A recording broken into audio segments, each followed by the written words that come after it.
কৃষ্ণ। জয় শিল প্রভুপাদ কি জয়।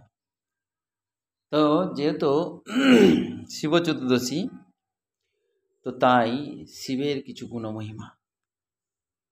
তো শিবজি যেহেতু আমাদের এই সনাতন ধর্মে আছে, যেহেতু দেবতা আছে, তার মধ্যে দুইজন দেবতা অত্যন্ত শ্রেষ্ঠ। তার মধ্যে একজন ভোলানাথ আর একজন হচ্ছেন ব্রহ্মাজি। দেবতাদের মধ্যে শ্রেষ্ঠ দেবতা। যদিও ভোলানাথকে দেবদত্ত বলা হয় না, বললে আবার অপরাধ, কারণ উনি হচ্ছেন না ভগবান, না দেবতা, না জীবতত্ত্ব, না ঈশ্বর তত্ত্ব। তো উনি হচ্ছেন এই দুটোর মাঝখানে। তো সেই ভোলানাথ এই জগতে তার বিশাল লীলা, বিভৎস লীলা। আপনি যে কোনো ক্ষেত্রে ক্ষেত্রপাল হিসাবে শিবজি আছেন এবং অনন্ত নাম নিয়ে রয়েছেন। হ্যাঁ, এই তারকেশ্বর আছে তারকনাথ, খানাকুলে ঘণ্টেশ্বর, এরকম বিভিন্ন জায়গায়, বৃন্দাবনে আছে ধামেশ্বর শিব, পুরীতে আছে কপালমোচন শিব, এবং আরও শিবজি আছে, অনেক লীলা, অনেক লীলা। বিশ্বের বৃন্দাবনে আছে আশেশ্বর শিব, হ্যাঁ, এরকম মায়াপুরে আছে ধামেশ্বর শিব, ক্ষেত্রপাল শিব, এবং হচ্ছে হংস বাহন শিব। তো এই শিবের অনেক নাম আছে এবং অনেক লীলা আছে। এবং শিবজি হচ্ছে যেহেতু সংহারকর্তা,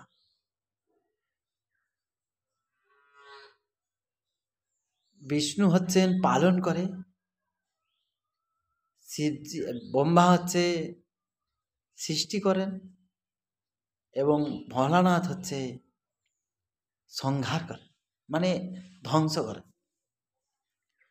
তো যারা শিবজির উপাসনা করছেন, আপনি সিদ্ধান্তই নিয়ে নেন আপনি কিন্তু ধ্বংস হবেন, কারণ শিবজি হচ্ছে ধ্বংসের ঠাকুর, কারণ তিনি হচ্ছেন সমস্ত কিছু ধ্বংস করেন। আপনি খোঁজ নিয়ে দেখুন, শিবজি কিন্তু কিছু গড়ে না, তিনি ধ্বংস করেন।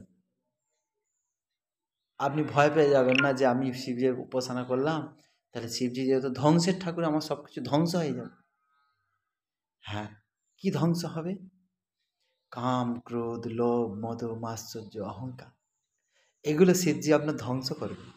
এই জড় সুখ বাসনা, এগুলো আপনার ধ্বংস করবে। তো সেই জন্য এগুলো ধ্বংস করার জন্য আমরা প্রস্তুত। তো সেই জন্য আমরা শিবজির চরণ কমলে আমরা প্রার্থনা করছি যে আপনি এগুলো ধ্বংস করে শুদ্ধ কৃষ্ণ ভক্তি প্রদান করেন। তো শিবজি দুই রকম ভাবে কৃপা করেন, এক হচ্ছে কপট কৃপা, এক নিষ্কপট কৃপা।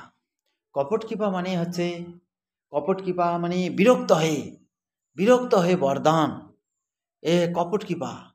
একটা অসুর ছিল, এত তপস্যা করেছে, সেই তপস্যায় ভোলানাথ তার কাছে উপস্থিত হয়েছে। ভোলানাথ আর মাকে নিয়ে পার্বতী মাতা উপস্থিত হওয়ার পরে তখন সেখানে কি করেছে, তাকে বরদান করেছে। যে কি বর চাই? যে আমি যেন যার মাথায় হাত দেব সে যেন অমর হয়ে, সে যেন মৃত্যু হয়ে যায়, ভস্ম হয়ে যায়। তো তখন ভোলানাথের নাম হচ্ছে আশুতোষ, অল্পতি সন্তুষ্ট, ও তো বোঝে না, ও তো কিছু বিচার করে না। তিনি চেয়েছেন দিয়ে দেয়, শুদ্ধ বৈষ্ণব, তো দিয়ে দিয়েছে। তো দেওয়ার পরে সে ভস্মাসুর তখন, আরে আপনি আমাকে বর দিলেন, হ্যাঁ বর দিলেন। পাশে ছিল পার্বতী মা, তাকে দেখে খুব লালসা হয়েছে তার। আর পার্বতী মা এত সুন্দর দেখতে, এত সুন্দর দর্শন তার মায়ের, মাকে দেখে এই ভস্মাসুরের লালসা জেগেছে, কাম লালসা, যে আমি যদি ভোলানাথকে যদি বধ করতে পারি, মারতে পারি, তাহলে আমি কৈলাসও পেয়ে যাব, এবং হচ্ছে মাকেও পেয়ে যাব, দুর্গাকেও পেয়ে যাব, ওনার স্ত্রীকে পেয়ে যাব। ওই জন্য এখান থেকে না একটা শিক্ষা, যে সমস্ত জায়গায় স্ত্রীদেরকে নিয়ে যাওয়া উচিত নয়। সমস্ত জায়গায় স্ত্রীদেরকে নিয়ে যাওয়া উচিত নয়, বিপদ আছে। তখন কি করেছে ভস্মাসুর? ভোলানাথকে বলে, ভোলানাথ, আমি আপনার মাথায়, আপনি যে আমাকে বর দান করেছেন, আমি এই বরটা টেস্ট করব, আপনার মাথায় হাত দেব, দিয়ে টেস্ট করে দেব। ভোলানাথ তো ভীষণ ভয় পেয়ে গেছে, সর্বনাশ। তখন ভোলানাথ কি করছে? দৌড়তে লেগেছে, আর ভস্মাসুর পিছু পিছু দৌড়াচ্ছে।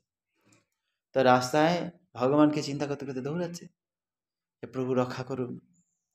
কারণ সমস্ত দেবতা যখনই বিপদে পড়ে নারায়ণের শরণাগত হয়, কৃষ্ণ শরণাগত হয়। বুঝতে পারছেন? কারণ গাছের গোড়া হচ্ছে কৃষ্ণ। আপনি যতই চালাকি করেন, গোড়া ধরতেই হবে, যদি না ধরেন ও মরবে। তো সেই জন্য গাছের গোড়া হচ্ছে কৃষ্ণ। কৃষ্ণর কাছে প্রার্থনা করতে করতে দৌড়াচ্ছে ভোলানাথ, আর পিছু পিছু দৌড়াচ্ছে ভস্মাসুর। ইতিমধ্যে দেখছেন কি, যে ভোলা কৃষ্ণ বাচ্চা ছেলের রূপ ধারণ করে রাস্তা দাঁড়িয়ে আছে, যে দেখো তুমি কেন দৌড়াচ্ছ? বলছে না, আমি শিবজি আমাকে একটা বর দান করেছে। কি বর? না, আমি তার মাথায় হাত দিলে, কারো মাথায় হাত দিলে সে ভস্ম হয়ে যাবে। তখন ভগবান তো তার কথায় মোহিত হয়ে যাচ্ছে, যা বলছে, যে আরে ও হচ্ছে পাগল ঠাকুর, তুমি জানো না, ওর কথার কোনো দাম নেই, তুমি ওর কথা শুনে তুমি দৌড়াচ্ছ, পাগল কথাকারে, ও চাল চুলো কিছু নেই।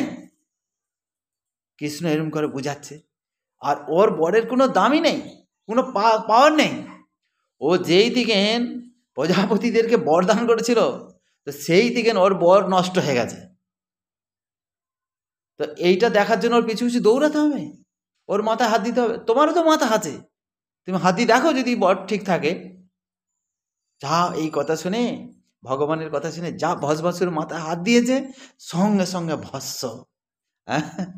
এইভাবে অনন্ত লীলা শিবজির। তো সেই জন্য আপনারা সকলে এই শিবজির ব্রত পালন করুন এবং বেশি বেশি হরিনাম করুন, ভোলানাথ খুশি হবে। কারণ তিনি পঞ্চমুখে হরিনাম করে, পঞ্চমুখে রাম নাম গানটি মুরারি। হরে কৃষ্ণ।